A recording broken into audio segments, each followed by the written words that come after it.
Pokémon Go just came out, and everyone you know is probably playing it.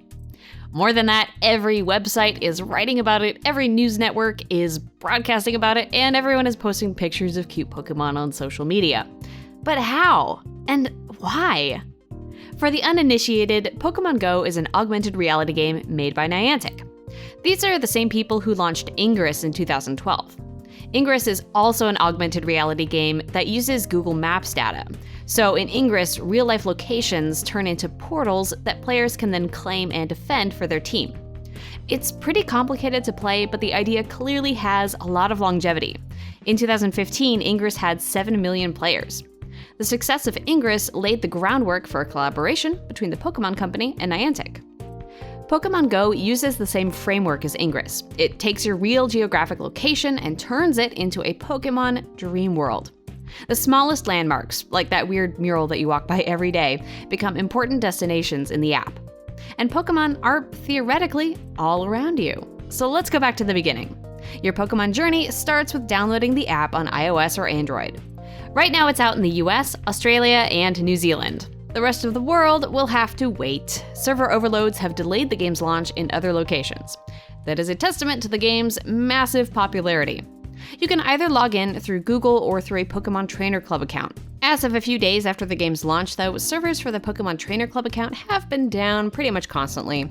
There was a little kerfuffle regarding how much of your information Niantic could access via your Google account. It turns out there was an error that said that they had permissions for all of the information. This was not so, and it's being corrected. So theoretically, hopefully within a week of the game's launch, all of the login problems will be eradicated so you can keep hunting your Raticates. Passing that hurdle, here you are in Pokémon Go. So what do you actually do? Pokémon Go has some elements of the original Pokémon games that we know and love, but not all of them. Right now, you can't trade Pokémon with friends, or use your Pokémon to duel with those friends, or to duel with wild Pokémon. But you can walk around and catch wild Pokémon wherever you are. You'll see roads and landmarks represented in the app, just like they appear in real life. When you see a little rustling tuft of grass, that means a Pokémon is nearby. There's also a meter that shows silhouettes of nearby Pokémon. Who's that Pokémon? Tap on a Pokémon and you'll find yourself in the most challenging minigame of all time. Flinging Pokeballs at that sucker until you catch it. I'm not trying to be sarcastic, it can actually be pretty hard to aim. Throwing a Pokeball means swiping up on your screen until the Pokeball lands in the ring around the Pokemon. Boom. So now you have a Pokemon. You can name it, you can feed it candy and Stardust to increase its power level, you can evolve it.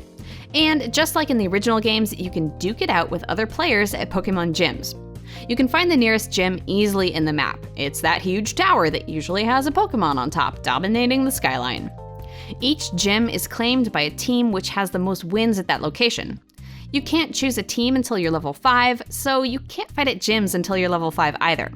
Once you do reach level 5 though, you can fight at the gym and against players on opposing teams to strengthen your team's position at the gym. Battling means tapping an enemy to attack and swiping to dodge. The Pokemon with the higher attack power will win, but you do actually have to try to dodge the attacks.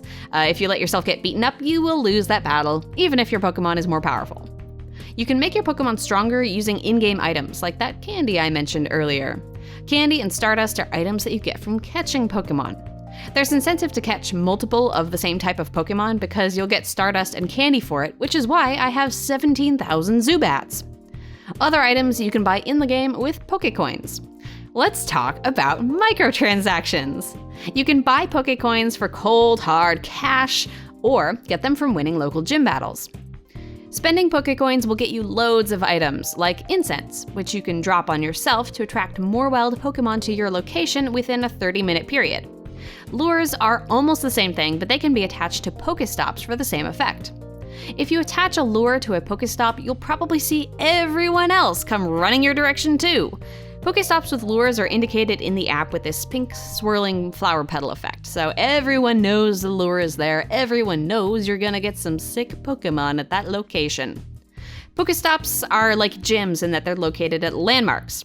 When you get close enough to one, you can tap and swipe it to see a bunch of loot fall out. Usually I get 3 or 4 Pokeballs, maybe an egg if I'm lucky, maybe 5 Pokeballs. This all makes Pokemon Go sound like a game that's made up of 1,000 moving parts, but it's really not that complicated. And in fact, there's not actually a lot that you do when you're playing it. You go outside, you follow your map, you catch Pokemon. Despite, or maybe because of that simplicity, it has become an instant cultural phenomenon. Even people who weren't originally Pokemon fans are playing it. The nostalgia factor is obvious. I mean, every 20 to 30 something has probably been waiting their whole lives to be able to catch Pokemon in real life. But even if you weren't actually a part of the Pokemon craze, you definitely couldn't miss that it was happening. So that means that this is the first time Pokemon has been really, truly accessible on a device that everyone owns. And it's hyper visible, not just on social media where people are posting pictures of Rattatas and their burritos, but also in real life, out in the world where people are bumping into each other in the park because somebody just found a Moltres. That's pretty much all there is to Pokemon Go so far. Niantic has said that future updates will introduce trading as well as reduce the toll the game takes on your phone's battery. Until then, see you at the gym.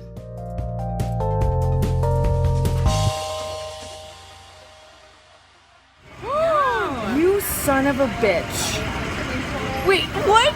Hold on. It froze? No. Okay, wait. It's just a giant Meowth that I can't catch because it's so big. No!